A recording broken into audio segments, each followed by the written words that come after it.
Mbithe Maemu is my colleague in Nairobi, Kenya. We're going to have some insight from Kenyan companies and markets. We turn to her. She's the CEO at Infallible Group. She's also a financial and investment analyst on Metropole TV in Kenya. Good evening and good to see you again, my friend. How is the weather today in Nairobi? I know it's been raining and it's a little bit cold.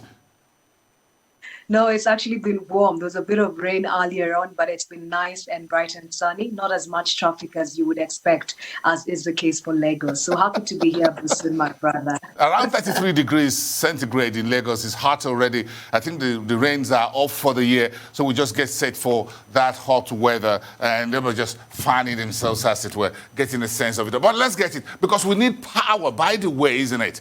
So what's the takeaway? What are the takeaways for you from the Kenya Power Holdings annual meetings today? Those new directors, this is their first meeting, by the way. Actually, the key takeout from this meeting was the appointment of a new chairperson.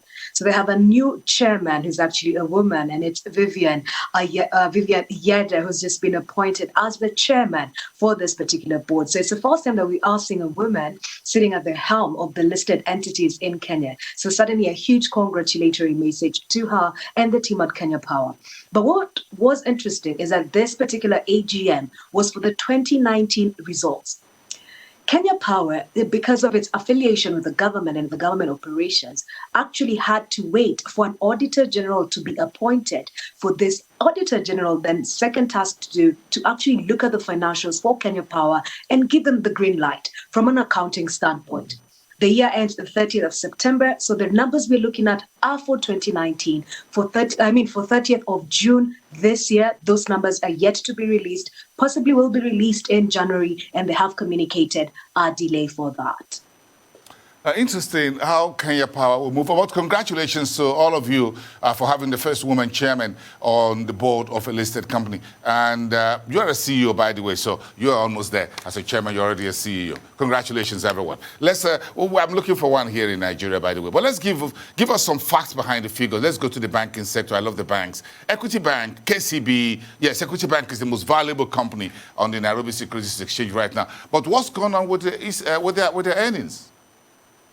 So with the banks, they're actually making money because they are lending in terms of just the regular business. They're either lending to the private sector or they have been giving money to the government. So in terms of net interest income, they've been able to generate that. I think what is happening is they've had to be extremely prudent and quite aggressive when it comes to the loan loss provisions. We're all facing the COVID-19 pandemic, and I'm sure it's the same case that cuts across the globe in Nigeria as well. And as a direct consequence, the banks have chosen to be extra vigilant. So they are increasing the loan loss provisions. We've seen increases of 600% on a year-on-year basis. And on this fact alone, that has actually meant that the equity group numbers that came out earlier in the week were down 14.6% to 14.8 billion Kenya shillings. I think the soft landing is the fact that Kenya corporate tax rates have actually been reduced from 30% to 25%. A reprieve extended to the private sector by the government, but it's expected to lapse at the end of the year. So not very good numbers, but then the key underlying factor there is the loan loss provisions, which was the same read-through for KCB. I now go to Safaricom, and I feel so much for this company that got its earnings bumped because of the free M-Pesa. There's no free lunch anywhere, even in Freetown. So this was... I haven't been to Freetown, but I heard there's no free lunch there, even though it's called Freetown, by the way. So how will this company deal with this issue right now, Safaricom?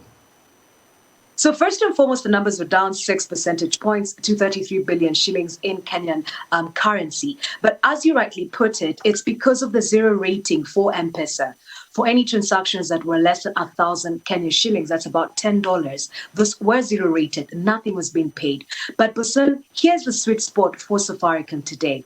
As a consequence of the zero rating, the platform in terms of the M-Pesa universe, they saw a jump in numbers of 60%. In other words, the government of Kenya has been trying to go cashless, but as a consequence of COVID and the element of hygiene, not wanting to handle money, and the element of zero rating M-Pesa actually instantly move people from the cashless end of the universe into a digital platform.